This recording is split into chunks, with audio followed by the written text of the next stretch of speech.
개장 전 꼭 확인해야 할 이슈앤 전략을 통해 확인해 보겠습니다. 네 분과 함께 할게요.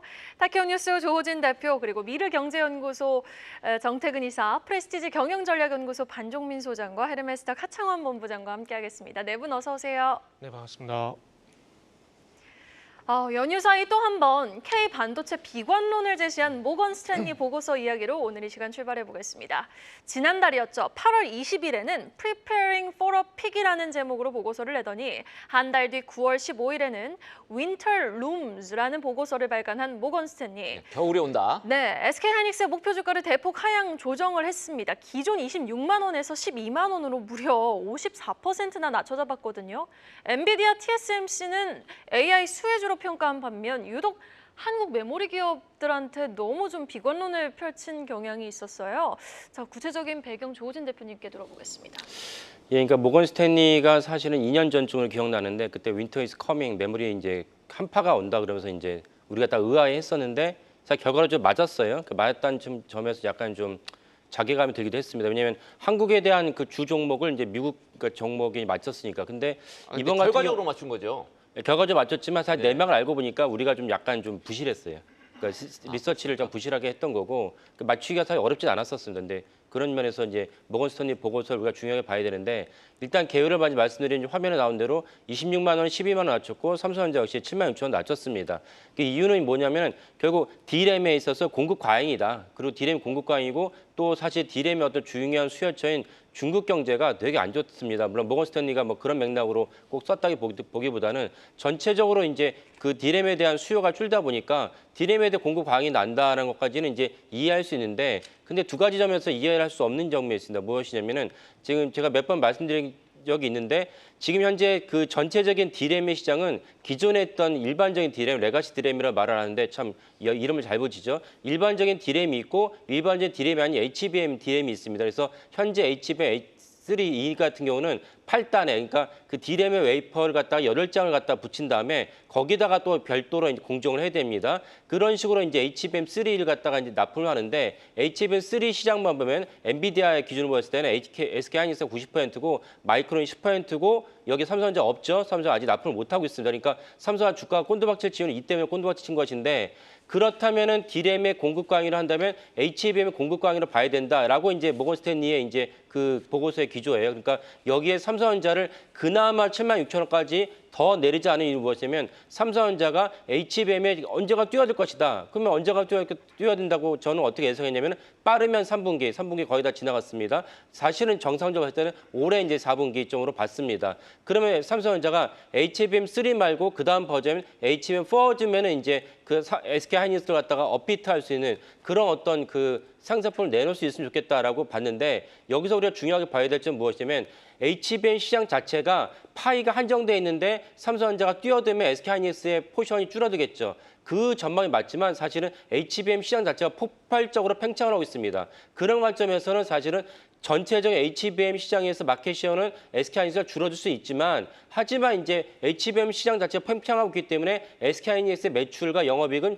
줄어들지 않는다는 것이 보는 것이 타당하다라는 것이 제 입장입니다. 그런 관점에서 모건 스탠리 이번 보고서는 HBM을 갖다가 삼성전자 뛰어드니까 공급 강이라 보는데 HBM 시장 자체가 팽창하고 있다는 것을 간과하겠다라고 볼 수가 있고요. 그래서 삼성전자는 언제 이제 납품할 수 있냐는 모르죠. 그러니까 바라기는 삼성전자 1등 기업이니까 바라기는 올해 연말이나 내년에는 반드시 납품하길 바라지만 근데 아직도 납품 못하는 이 삼성전자는 제껴두고 SK하이닉스를 갖다가 이렇게 54% 타겟 프라이스를 낮췄다는 거는 정상적인 어떤 리서치 보고서를 볼 수는 없다라고 생각이 듭니다. 그래서 어쨌건 SK하이닉스가 지금도 1등 기업이다. 어떤 관점에서? HBM 시장 관점에서. 그러니까 내년에 HBM4에도 사실 SK하이닉스 1등 기업일 가능성이 높습니다. 그런 관점에서 이제 SK하이닉스 보시는 게 좋고 다만 전체적인 D램의 어떤 관점, D램의 시장에서는 수요가 이제 줄어든 건 사실인데 이거를 사실은 3사, SK하이닉스, 삼성전자, 그 마이크론 3사가 생산을 갖다 조절을 하고 있어요. 그런 관점에서 예전 같은 폭락은 있기는 어렵다라고 보는 것이 타당하지 않나 싶습니다. 그래서 요약을 하면은 그 기존에 있던 레가시 D램은 이제 공급 강을 갖다가 조절할 수가 있고 HBM 같은 경우는 SK하이닉스가 1등인데 내년에 1등할 가능성이 높다. 그런 관점에서 이번 보고서는 좀 뭔가 좀 정도에서 벗어났다고 보겠습니다. 지금 삼성전자 주가 많이 떨어졌는데 이게 HBM, 엔비디아 납품 그 소식이 이미 반영이 돼 있는 주가로 보세요? 아니면은 그러니까 안 반영되면 됐으니까 더 뛸 것 같아요? 안 됐으니까 실망 매물로 나와 있는데 근데 만약에 납품한다면 주가 올라가겠죠. 주가 올라가는데 이거는 이제 삼성전자 언제 해결할 것이냐. 삼성전자 절치부심했죠. 절치부심하고 있으니까 그래도 저는 이제 4분기엔 납품 효과를 보는데 모른다 이거죠. 납품해봐야 아는 것이고 그리고 이제 전체적으로 봤을 때 수율의 문제로 보여요. 그러니까 반려 이런 거는 잡은 걸로 제가 이제 추정 반려 잡은 걸로 보는데 어쩌면 수율이 안 나오니까 수율이 70% 나와야 되거든요. 수율이 안 나오니까 여기서 생긴 어떤 주가 하락이 된 것이고 그다음에 이제 50bp를 내렸기 때문에 달러 환율이 내려갔거든요. 그러면 외국인 입장에서 계속 팔았는데 더 이상 팔 이유가 없고 이제는 어떤 매수 유입을 기대해야 되지 않나 싶습니다. 그럼 매수 유입을 기대해 봐도 업황에 대한 우려의 목소리가 계속해서 나온다면 HBM3E 관련한 엔비디아 콜 테스트 소식도 그렇게 크게 상방 압력을 기대해 보지 못하는 거 아니에요? 아니 왜냐면 그게 워낙 큰 시장이기 때문에 왜냐면은 그 현재 HBM3를 만드는 데서 원가 3,000달러고 이거를 빅테크에서 3만 달러에 엔비디아 팔고 있어요. 10배 장사하고 있어요. 근데 그것도 없어서 난리라는 거거든요. 여기에 삼성전자 못 끼어들었어요. 만약에 끼어든다면 사실은 거기 멀티플을 준 것이 맞다. 네. 언제 삼성전자를 줄 것이냐, 언제 납품을 할 수 있을 것이냐가 삼성전자 주가, 코스피 전체의 주가를 갖다가 좌지우지할 수 있는 중요한 요소다라고 보겠습니다. 네, 어쨌거나 간밤에 미국이 50bp를 한꺼번에 낮추는 빅컷 단행을 했죠. 그런데도 불구하고 주가가 약세였고 엔비디아 떨어졌습니다. 필라델피아 반도체 지수 약세였습니다. 모건 스탠리의 좀 좋지 않은 보고서까지 나온 상황이기 때문에 오늘 삼성전자, SK 하이닉스 주가 조금 부정적인 영향이 있지 않을까 약간 우려가 조금 되네요. 어찌됐든 인디언식 기우제라는 말 여러분들 들어보셨을 겁니다. 100% 성공률을 자랑하긴 합니다만 비가 올 때까지 기우제를 지내기 때문에 그런 이름이 붙었습니다. 모건 스탠리는 과거에 업황이 하락할 때까지 부정적인 보고서를 계속 내온 바가 있죠. 모건 스탠리의 인디언식 기우제가 K 메모리에는 통하지 않기를 바라겠습니다. 자, 다음 소식입니다. 신조선가 지수가 역대 최고치 수준에 근접하고 있습니다. 경기 회복에 전 세계 물동량이 폭증한 건데 우리 조선업이 호황을 넘어서는 슈퍼 호황을 맞을 수 있을지 반종민 소장 어떻게 보고 계십니까? 예, 그 조선업과 관련된 지금 내용들을 좀 여러 가지 살펴봤을 때 굉장히 좀 긍정적인 내용들이 많습니다. 물론 이제 금리 인하 때문에 약간은 좀 변수가 있기는 하지만 그렇다 하더라도 아직까지는 수주나 이런 모습들을 봤을 때는 우리나라 조선업의 경우 아직까지 기대를 계속 해볼 수 있다라는 말씀을 먼저 드리겠고 새로 건조하는 선박 가격을 지수화한 것이 이것을 그 신조선가 지수라고 얘기들을 많이 합니다. 근데 이게 2008년 역대 최고치인 191.6포인트를 기록을 했는데 지금 현재 시점으로 189.7포인트를 좀 근접하고 그 수준을 기록을 하고 있다 보니까 결국 이렇게 된다 한다면은 2008년도 때 그 신조선가에 대한 부분들을 좀 넘어설 가능성이 높지 않을까라고 볼 수 있을 것 같아서 여기에 따른 그 신조선가 지수에 대해서는 좀 더 상승할 수 있다는 점도 체크를 하셔야 될 것 같고요. 이렇게 된다 한다면 슈퍼사이클에 대해서는 여전히 지금 계속 보여주고 있다라고 보시면 될 것 같습니다. 지금 현재 그 HD 한국조선해양과 삼성중공업 하나오션 등의 수주 잔량을 좀 확인을 해보니까 3년 그리고 좀 3년 6개월 정도 되어 있는데 여기에 대해서 좀 더 길게 봤을 때는 4년 뒤에 인도도 있기 때문에 아직까지는 수주는 계속 좀 쌓여 있다라고 보시면 될 것 같고 이게 재무적으로 계속 좀 반영됐을 때 앞으로에 대한 기대감이 좀 상당하다 보니까 내년 상반기까지는 계속 좀 조선업 쪽에 대해서 기대를 해볼 수 있겠다라는 말씀 드리겠고요. 게다가 이제 조선업에 대해서는 원래는 이제 헤비테일 방식 그러니까 선박을 인도할 때 잔금 50%를 수령하는 방식이 좀 다수였는데 최근 이제 공급자 우위로 좀 변하게 되면서 계약 시점부터 건조 단계마다 20%씩 그 대금을 받는 표준 계약이 좀 늘고 있다 보니까 이렇게 된다 한다면 새로 좀 수주를 받게 된다 한다면 재무적으로 계속 좀 플러스 알파가 될 수 있다는 요인도 좀 체크를 하셔야 될 것 같습니다. 그래서 재무적으로 이제 기존에 늦게 그 반영을 받았던 부분들이 좀 일부는 좀 해소가 되면서 같이 좀 쌓아가고 있기 때문에 조선 업종에 대해서는 분위기는 계속 좀 긍정적으로 바라보고 있고요. 게다가 지금 미중 갈등 수혜에 따른 내용들도 있다 보니까 조선업에 대해서는 기대감이 상당하다라는 말씀드리겠습니다. 그래서 지금은 분위기도 굉장히 좀 좋다 보니까 기존의 그 조선업 관련된 기업들의 경우에는 계속 좀 지속적으로 보유하시면서 가져가 보셔도 될 것 같은데 만약 여기에서 신규 접근을 좀 고려를 하시게 된다 한다면 개인적으로는 그 하나오션이 하나오션을 좀 주목을 해볼 필요가 있지 않을까라는 말씀. 그동안에 거의 못 올랐는데 사실. 예, 조선사들 중에 제일 많이 못 올라갔습니다. 맞아요. 그렇지만은 이 하나오션에 대해서는 아직까지 좀 도크가 남아 있다 보니까 수주를 계속 좀 받을 수 있다는 점이 특이 포인트가 될 수 있을 것 같고요. 그리고 저 미 해군의 MRO 사업을 좀 수주를 했던 이력이 있는데 이거 말고도 지금 덴마크의 머크사와 LNG 이중 연료 추진 그 컨테이너선 6 공급을 LOI를 좀 체결했습니다. 이게 지금 건조 그 의향서라고 하는데 결국 이제 계약까지는 웬만하면 좀 잘 이루어질 수 있기 때문에 여기에 따른 6척에 대한 기대감도 있는데 여기에 플러스 4척에 대한 옵션도 같이 좀 붙어져 있기 때문에 그렇게 된다 한다면 수주적인 부분들을 분위기나 봤을 때는 하나오션의 경우에는 장기적으로 계속 좀 분위기가 좋아질 수 있지 않을까라고 해서 하나오션의 경우에는 지금은 신규 접근으로도 가능하다. 그렇지만은 그 작년에 유상증자를 했던 이력이 있다 보니까 주가가 올라가려고 하면은 차익 실현이 계속 나옵니다. 그렇기 때문에 이 점을 봤을 때는 하나오션에 대해서는 신규 접근은 가능한데 좀 기간을 두고 분할 매수 전략을 통해서 진행을 하시면 좋지 않을까라는 말씀드립니다. 네, 우리 조선업계 지난 10년간 얼어붙었던 만큼 앞으로 수주 호황과 더불어 관련주들의 추가 상승 기대해 보겠습니다. 지금 외국인이 셀코리아 외쳐도 조선주들은 선별적으로 계속해서 담고 있는 흐름 보여주고 있거든요. 그 안에서도 탑픽 종목 반종민 소장님은 하나오션을 꼽아주셨습니다. 자, 다음 소식입니다. AI 시대 전력 수요가 크게 늘어나면서 국내 주요 전력기기 업체들의 주가가 올해 초와 비교해 2~3배가량 올랐습니다. 하지만 최근 들어선 또 주춤한 모습을 보여주고 있긴 합니다만 여전히 세계 곳곳에서는 K전력기기에 대한 러브콜이 쏟아지고 있는 상황인데요. 향후 주가 전망과 투자 전략 하창원 본부장께 들어보죠. 네, 뭐 결과적으로 우상향은 할 것이라고 생각을 하는데요. 근데 그만큼 좀 시간이 필요하지 않을까라고 생각을 하고 있습니다. 요번에 이제 굉장히 큰 랠리가 나오기 직전에도 변압기 쪽이 한 2배 정도 상승한 적이 있었습니다. 이게 한 1년 반 정도 전인데요. 그때도 이제 2배 정도 주가가 오른 다음에 한 7개월에서 8개월 정도 주가가 단기 박스권을 만들어내면서 좀 주가의 횡보 구간을 좀 거쳤고요. 그 다음에 다시 한번 수주라든지 이런 수출 데이터가 긍정적으로 바뀌면서 다시 한번 좀 우상향 기조가 나왔습니다. 근데 그럴 사이에 좀 있었던 이슈가 증설이라는 좀 이슈가 있었거든요. 그래서 이번에도 지금 3가지 그런 우리나라 초고압 변압기들뿐만 아니라 대부분이 이제 공급을 좀 확대하는 국면으로 넘어가고 있는데 그것들이 좀 만들어지기까지는 이제 시간이 좀 필요할 수밖에 없다라고 보시면 될 것 같습니다. 지금 화면에 나오는 것처럼 사실 이런 전력 변압에 대한 수요가 계속적으로 늘어날 수밖에 없는 환경으로 넘어가고 있습니다. 일단 전력 자체에 대한 수요가 많이 늘어나는 산업군들이 이제 늘어나고 있는데 대표적으로 AI, 뭐 데이터 센터, 로봇 이런 쪽이 많이 늘어나고 있다라고 보시면 될 것 같고 또 전쟁이 있다 보니까 에너지 자립도에 대한 수요가 많이 높아지고 있죠. 그래서 거기에 따른 이제 재생에너지에 대한 이런 전환 가속도가 좀 높아지고 있는 상황이고 사실상 25년을 기점으로 전 세계적으로 폭발적으로 풍력과 태양광의 설치량이 늘어나는 국면으로 가고 있었는데 그게 이제 전쟁이라는 트리거가 발생을 하면서 보다도 좀 빨라졌다라고 보시면 될 것 같습니다.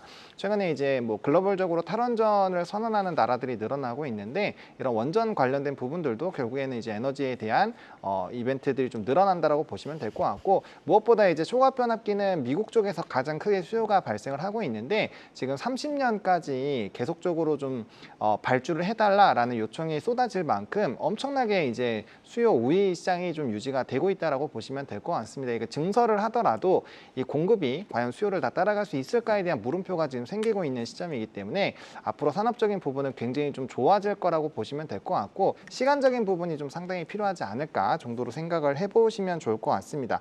그리고 뭐 이제 유럽이나 러시아 쪽에서 이벤트도 있고요. 특히나 이제 우크라이나 쪽에 대한 이벤트들을 조금 주목해 보실 필요가 있을 것 같고 또 이제 중동의 네옴시티 관련된 이슈도 있다라는 점 보시면 될 것 같습니다. 그리고 또 연휴 기간 동안 반도체에 대한 부정적인 리포트는 나왔는데 또 이제 이쪽에서는 또 상당히 좀 긍정적인 리포트가 나왔습니다. 이제 9월 17일자로 코리아 파워 이퀴먼트라는 제목으로 이제 JP모간에서 리포트를 냈는데요.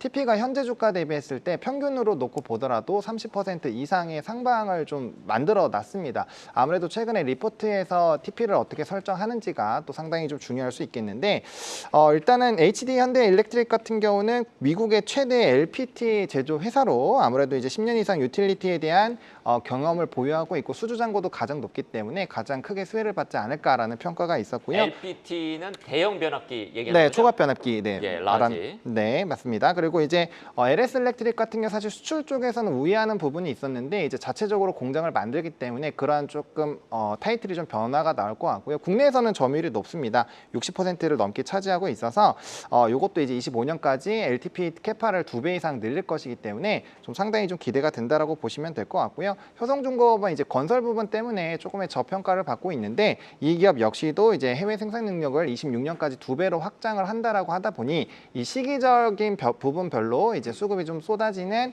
그런 기조가 달라질 수 있으니 이제 우선순위에서의 좀 참고를 해보시면 좋을 것 같습니다. 최근 주가 떨어진 건 차익 실현 매물이었다고 보세요?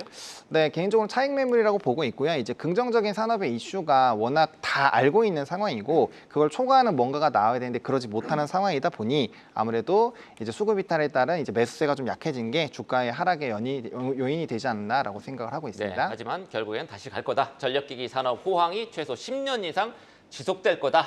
이런 얘기 증권가 전망까지 소개를 해주셨습니다. K전력기기 글로벌 시장에서 점유율을 더욱 넓혀 나가기를 기대하겠습니다.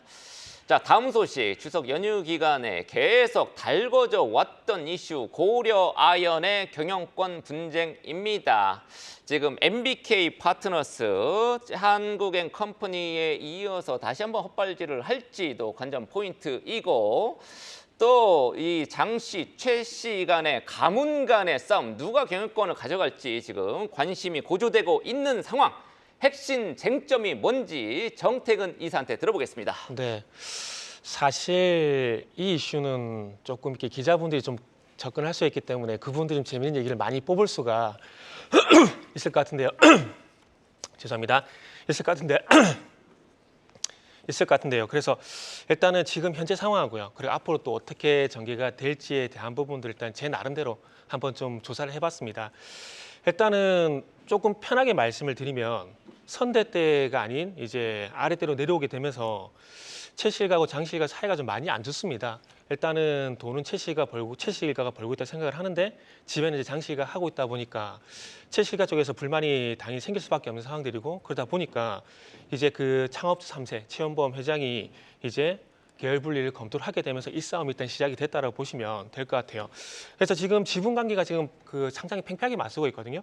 장실가 33.13% 그리고 최실가가 33%인데 여기 아시다시피 방금 말씀하셨듯이 MBK가 참전을 하게 되면서 또 상해 또 급변을 하는 그런 상황이 됐습니다. 그래서 MBK가 8조 원의 어떤 펀딩을 통해서 자금을 마련하게 됐고 60만 원 공개 매수를 진행을 하게 되면서 이제 장실가 쪽으로 분위기가 좀 넘어가는 그런 형국이 좀 진행이 되고 있는 상황인데 지분 확보가 완료가 되게 된다면 MBK의 어떤 지배가 불가피한 상황이라 보시면 될 것 같습니다. 그래서 이 지배력을 통해서 어쨌든 뭐 장실가도 MBK 쪽으로 경영권을 넘기겠다는 얘기를 현재 한 상황이거든요. 9월 13일 날 장영진 고문이 MBK의 어떤 경영권 이전에 대한 어떤 발언을 한 상황이기 때문에 거의 뭐 MBK가 경영권을 가져가는 그런 상황이라고 보시면 되지 않을까라는 말씀을 드릴 수 있을 것 같습니다. 그래서 여기까지가 일단은 지금까지 상황이라고 보시면 될 것 같고요. 그러면서 앞으로는 또 어떻게 될 것이냐가 중요할 것 같은데 어쨌든 그 MBK하고 장실가하고 맺은 경영협력 계약을 보게 되면은 경영권 이전 내용을 포함해서 콜옵션 행사도 가능한 계약이 포함이 된 상황이거든요. 그렇기 때문에 MBK가 공개 매수를 통해서 지분을 확보를 하게 된다라면은 어쨌든 이제 46%간의 지분이 확보가 되게 되고 MBK가 원하는 방향으로 진행할 수 있는 그런 상황이 되는데 이 지분을 확보하게 되면은 당연히 이사의 가반을 확보할 수가 있게 되고요. 그러면서 매각도 가능해지게 됩니다. 왜 가능하냐면은 그 장실가의 어떤 지분도 같이 매도를 할 수 있는 그런 권리까지도 가져가는 그 계약을 맺은 상황이거든요. 그렇기 때문에 당연히 MBK는 지분을 확보하게 되면은 이 지분 확보를 통해서 조금 경영 개선 노력을 통해서 앞으로 이제 또 지분 매각하는 그런 현상들이 나올 건데, 근데 그 부분을 최씨가가 원하지는 않을 겁니다. 그렇기 때문에 앞으로 이 우호 지분을 확보를 해야 되거든요. 그 장실가에서 경영권을 포기한 상황이기 때문에 최씨가 이 부분을 가져와야 되는데, 그러기 위해서는 우호 지분을 확보를 해야 되는데 두 가지 방향으로 좀 되지 않을까라고 생각이 듭니다. 일단 국민연금이 키가 되지 않을까 생각합니다. 생각이 드는데 국민연금이 7.5%가량 현재 지분을 가지고 있는 상황이고요. 그리고 소액주주 지분도 23%이기 때문에 그 지분을 얼마만큼 우호 지분을 갖고 오느냐가 좀 관건이 될 것 같고요. 그리고 MBK가 공개 매수를 했던 것처럼 또 첼시일가도 공개 매수를 만약에 하게 된다면은 그러니까 지금 특별관계자 해소 절차를 이제 진행을 할 거거든요. 그렇게 된다면 대항 공개 매수가 가능하기 때문에 MBK가 했던 방식 그대로 이제 공개 매수를 진행할 가능성도 높다라고 보시면 될 것 같습니다. 그래서 결론은 뭐냐면은 지금의 어떤 지분 경영권 싸움은 말 그대로 가시거리로 보시면 될 것 같고 이 고려아에 대한 대응은 지금 60만 원 형성이 되어 있기 때문에 혹시라도 첼시가 공개 매수하게 된다면 최소한 66만 원 이상 될 수 있기 때문에 그렇게 되는지만 보시면 될 것 같아요. 네, 사실 고려아형 경영권은 첼시 가문이 갖고 있지 않습니까? 지분은 장시의 절반밖에 안 되는데 맞습니다. 지금까지 왜 이렇게 손 놓고 있었는지 저는 그것도 좀 이해가 안 가더라고요. 그동안은 이렇게 서로가 조금 표면적으로 사이가 좋게 보였던 것들이죠. 그리고 이게 조금 뒤집어서 보게 되면은 돈은 첼시가 벌고 경영은 그리고 회사 지배는 이제 장시가 하고 있다 보니까 거기에 대한 돈 우리가 보는데 왜 경영권 너희가 가져가? 이런 불만이 첼시가 조금씩 나왔었는데 그게 이번에 와서 빵 터졌다 보시면 될 것 네, 같아요. 현대차나 LG 이런 데가 사실 첼시의 우후 지분 맞습니까? 글쎄요, 그렇게 이게 분류해도 될까요? 영원한 적도 영원한 친구도 없는 관계이기 때문에 그 부분은 좀 지켜봐야 될 것 같습니다. 네. 네, 알겠습니다. 방 커지는 고려아연 경영권 분쟁 과연 오늘 또 우리 시장이 어떻게 반응을 할지 관련주들의 변동성은 염두에 두고 시장 대응해 보셔야겠습니다. 계속해서 가장 빠른 리포트도 확인해 보고 오시죠. 심수연 캐스터가 준비하고 있습니다. 오늘 아침에 나온 리포트 정리해드리는 가장 빠른 리포트 행공시 시간입니다. 우선 오늘은 두 개의 상향 리포트가 나왔는데요. SK와 관련해 북미 생물보안법 통과에 따른 사업 기회에 주목하며 목표가 올려잡은 리포트 나왔고요. 리가캠 바이오에 대해서는 얀센의 옵션 행사 가능성이 높아지고 있다며 목표가 상향한 리포트 나왔습니다. 또 유지 리포트도 살펴보면요. 하나금융지주에 대해 하나증권에서는 3분기 순이익이 1조 1천억 원으로 컨센서스를 상회할 전망이라 내다봤는데요. 원화 강세에 따른 모멘텀 발생도 예상된다고 언급했지만 목표가는 유지했습니다. 또 신한투자증권에서는 롯데 정밀화학에 대해 예상보다 더딘 케미칼 부문 회복세로 3분기 컨센서스를 하회할 전망이라 내다봤는데요. 다만 증액 모멘텀이 지속될 것이라 언급했습니다. 또 한국투자증권에서는 BGF 리테일에 대해 방어주로 역할을 이어갈 전망이라며 주목했고요. 이 밖에 NH투자증권에서는 LG전자에 대해 최근 아시아 NDR을 진행했는데 중장기 신사업 및 밸류업에 관심이 쏠렸다고 언급했습니다. 그렇다면 먼저 SK 리포트부터 체크해 보겠습니다.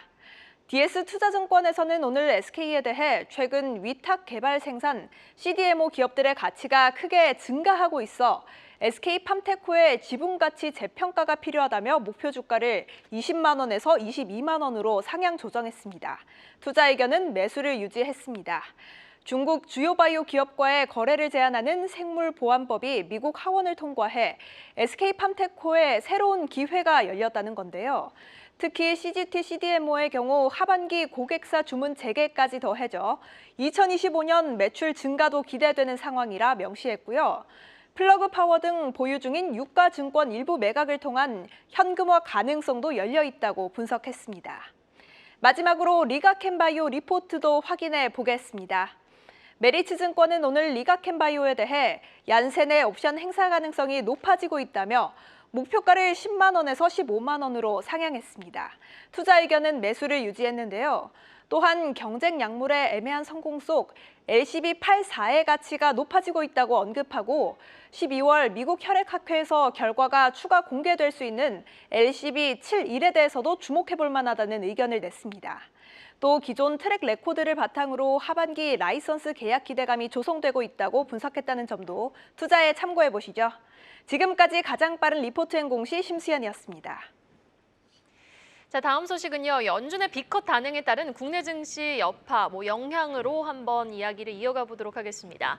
간밤 미 연준이 기준금리 0.5%포인트 인하를 발표했습니다. 기대해 볼 만한 수혜 업종과 종목은 어떤 것이 있는지 또 투자 전략 좀 어떻게 정비해 보면 좋을지 먼저 조호진 대표님께 들어보겠습니다.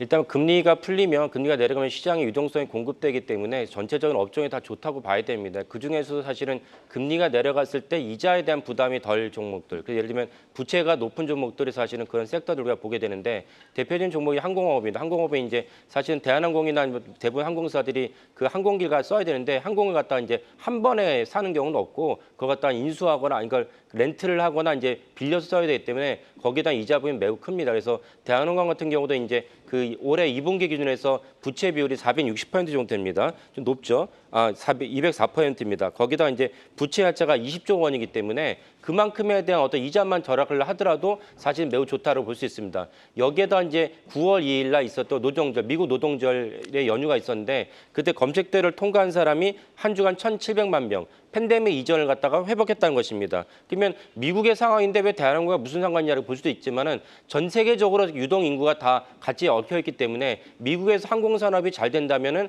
그 여행 산업이 잘 된다면 우리나라도 같이 잘 될 수밖에 없는 그런 구조로 봐야 됩니다. 그래서 대한항공을 비롯한 진에어 그다음에 티웨이 항공 같은 경우도 부채비율이 매우 높죠. 이런 부채비율이 높은데 금리가 내려가면 결국은 이제 전체적으로도 이제 그 이자 부담도 덜 수 있다 이렇게 볼 수가 있고 여기서 티웨이 항공은 아시는 분도 계시겠지만은 최근에 경영 분쟁이 있었습니다. 티웨이 홀딩스와 그 소노와 사이에서 거의 지분율이 비슷비슷해졌기 때문에 만약에 소노 쪽에서 다른 맥락으로 우군을 끌어들이기만 한다면 티웨이 항공에 대한 경영권 자체를 가져올 수 있는 상황입니다. 참고로 말해서 소노는 이제 우리가 많은 분들이 이용하시는 대면 콘도를 갖다 운영하는 기업입니다. 그래서 소노와 그 티웨이 홀딩스 사이에서 경영권 분쟁이 있을 수 있기 때문에 이런 맥락에서 사실 티웨이 항공에 대한 단기적으로 주가도 사실은 눈여겨보시면 좋겠습니다. 또 다른 업종은 당연히 건설업이 있습니다. 건설업은 유동성이 풀리면 부동산 경기가 다정히 이렇게 좋아지기 때문에 건설은 최근에 좀 안 좋았습니다. 미국도 안 좋고 우리나라도 안 좋았는데 이런 유동성 증가로 인해서 부동산 어떤 매수, 아파트를 갖다 살려는 분들이 많아지고 이러면 사실 건설업도 같이 좋아진다고 볼 수가 있습니다. 여러 건설업이 있는데 LIG 넥슨도 있고 그 GS도 있고 현대건설도 있는데 저는 그중에서 삼성물산을 갖다가 보시는 게 좋겠다는 생각이 듭니다. 왜냐하면 건설업이 다 좋은데 삼성물산은 4가지 업종에 혼재되어 있지만 이 중에서 건설업이 차지하는 비중이 50% 넘습니다. 삼성물산은 이제 건설 기업으로 봐야 되는데 거기에 삼성물산의 건설 사업부가 또 다른 중요한 모멘텀은 이제 SMR 그리고 이제 원전을 갖다 옛날에 지은 여력이 있습니다. 그런 관점에서 원전 모멘텀도 같이 있다 이렇게 보시면 좋을 것 같습니다. 네, 항공하고 그다음에 건설 수혜 업종 이렇게 꼽아졌고요.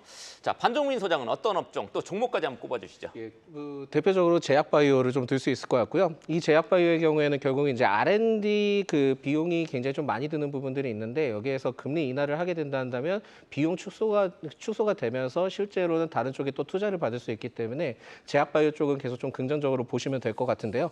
대표적으로는 이제 대기업들 그러니까는 우리가 알고 있는 삼성바이오로직스나 뭐 셀트리온 이런 기업들의 경우에는 실제 그 수치가 나오고 있기 때문에 크게 문제가 없을 것 같고 금리 인하에 따른 수혜 기대감이 상당히 받을 수 있을 것 같습니다. 다만 이제 중소형 제약바이오 쪽의 경우에는 상황이 좀 다릅니다. 그렇기 때문에 중소형 제약바이오의 경우에는 금리 인하에 대한 기대감을 긍정적으로 받아들일 과연 이유가 있을지는 잘 모르겠다라는 말씀을 먼저 드리겠고 이에 지금 그 기업들의 경우에는 전환사채 등을 진행해온 기업들이 다수기 때문에 그 당시 때 전환사채를 좀 발행을 했을 때 표면 이자율과 만기 이자율이 제로입니다. 제로고 그걸 통해서 전환사채를 발행을 했다 보니까 실제 투자를 더 받을 수 있을지는 아직까지 좀 미지수다. 그렇다 보니까 대기업들 위주로 좀 살펴보실 필요는 있을 것 같고요.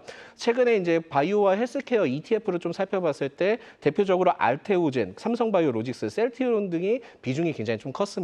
그렇다 보니까 그 기업들의 경우에는 패시브 자금이 계속 좀 유입될 가능성이 높다 보니까 이 기업들 위주로 보시면 좋을 것 같습니다. 그래서 저는 이 셀트리온의 경우에는 그 제약바이오 쪽에 가장 못 가고 있거든요. 그렇다 보니까 오히려 지금은 신규 접근은 좀 가능할 것 같고요. 내년까지 바이오시밀러 11개의 제품 허가 획득 그리고 30년까지 22개의 제품 포트폴리오 확보를 할 예정인데 이 앞으로에 대해서 CDMO에 대해서 사업 활용 방안 추진 계획을 좀 갖고 있다 보니까 향후에는 계속 좀 좋아질 가능성이 높지 않나라고 생각이 들어서 셀트리온을 좀 보시면 될 것 같고 마지막으로는 그 SK바이오팜의 경우에는 엑스코프리가 굉장히 좀 분위기가 좋습니다. 이 외에도 방사성 의약품이 RPT 사업이라고 있는데 이거에 따른 기대감이 10월에도 나올 가능성이 높기 때문에 그 셀트리온과 SK바이오팜을 주목해보자라는 말씀드립니다. 네, 지금까지 항공, 건설, 제약바이오 나왔거든요. 정태근 이사님은 어떤 업종 좀 주목하세요? 금융지사도 좀 봐야 되지 않을까라고 금융주 생각해요. 갈까요? 일단 결론적으로 밸류 매력만 부각이 된다라면은 또 분위기가 달라지지 않을까 생각이 들거든요. 네, 특히 한국에서는 네, 그렇죠. 10월달 넘어가게 되면 이제 연말 배당에 대한 얘기가 이제 나올 수밖에 없습니다. 그렇게 본다라면은 그 밸류업과 동반해서 이 배당주에 대한 매력 올라갈 수가 있기 때문에 그것만 부각이 되게 된다라면 금주가 다시 한번 달리지 않을까라고 생각을 하고 있고요.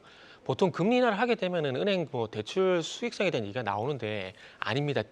지금도 대북이라는 표현을 하는지 모르겠는데 대북이 엄청 바빠지게 됩니다. 그만큼 수요 그 영업망을 확대를 하는데 그렇기 때문에 걱정 안 하셔도 되고요. 한국은행도 지금 이제 가계 부채 때문에 금리 인하를 고심하고 있다는 부분만 보더라도 충분히 금리 인하를 하더라도 은행 수익성에 문제가 없다라고 보시면 될 것 같아요. 그러면서 어떤 종목을 봐야 되느냐? 일단 대장을 먼저 봐야 될 것 같아요. KB금융 당연히 상당히 주주환원 체계에 적극적으로 나서고 있는 상황들이고 외국인 지분율도 76%이기 때문에 이런 부분을 보게 된다면 품절질 매력과 그리고 배당을 통한 밸류 이런 부분이 부각이 될 수가 있기 때문에 보시면 좋을 것 같습니다. 그래서 지금 78,000원에서 9만 원 정도 박스권 흐름이 좀 진행이 되고 있는데 이 밸류 매력만 좀 부각이 되게 된다면은 이 9만 원 박스권 상단 돌파하지 않을까라고 생각을 하고 있고 그리고 제주은행은 금융지수와는 조금 다른 맥락인데 이게 그래도 은행 쪽 가게 되면 한 번씩 품절질 매력으로 이 종목도 움직이는 그런 과거 경험치가 있거든요. 그렇기 때문에 조금 작은 종목을 보신다면 이 종목도 한번 보시면 좋을 것 같습니다. 네, 알겠습니다. KB금융, 제주은행 눈여겨보라 이런 조언이었고요. 자, 마지막으로 오늘 개장전 체크포인트 하청환 본부장이 정리해 주시겠습니다. 네, 일단은 뭐 B컷 이후에서의 좀 시장 방향을 좀 살펴봐야 될 것 같습니다. 이제 목요일과 금요일에 우리 고용 데이터가 또 나오고 그다음 금요일에는 또 미국의 선물 옵션 만기가 있기 때문에 아무래도 변동성은 좀 심화가 될 수 있을 것 같고요. 3거래일 동안 좀 반도체 쪽은 상방을 노리긴 했습니다만 결과적으로는 보합권에서 좀 마무리가 됐거든요. 그래서 오늘 뚜껑을 좀 열어봐야 될 것 같습니다. 선제적으로 너무 불안해할 필요는 없다라고 생각을 하고 있는 상황이고 목요일 오늘 이제 VOE에서의 20시에 발표가 나오고 내일 이제 BOE 제2에서 정오에 발표가 나오니까 달러 변화들을 좀 영국과 일본에서 네, 달러에 대한 변화, 결국엔 캐리 트레이드가 발생하는지 안 하는지 좀 봐야 될 것 같고 일단 B컷 이후에는 다 제자리에 돌아왔거든요. 그래서 뭐 그렇게까지 큰 걱정은 안 하셔도 될 것 같고 오늘 또 이제 윤 대통령의 체코 공식 방문이 있는데 일단 속보로 나오는 것들은 상당히 좋은 발언들이 나오고 있습니다. 그래서 원전이라든지 기타 이제 뭐 건설이라든지 좀 연관될 수 있는 산업군들은 관심 있게 보실 필요가 있을 것 같습니다. 네, 알겠습니다. 이렇게 목요일 이슈앤 전략 네 분과 함께 이야기 나눠봤습니다. 오늘 말씀 고맙습니다. 네, 감사합니다. 계속해서 다양한 경제 이슈를 알고 싶다면 구독과 좋아요, 알림 설정 부탁드립니다. AI 캐스터 권미정이었습니다.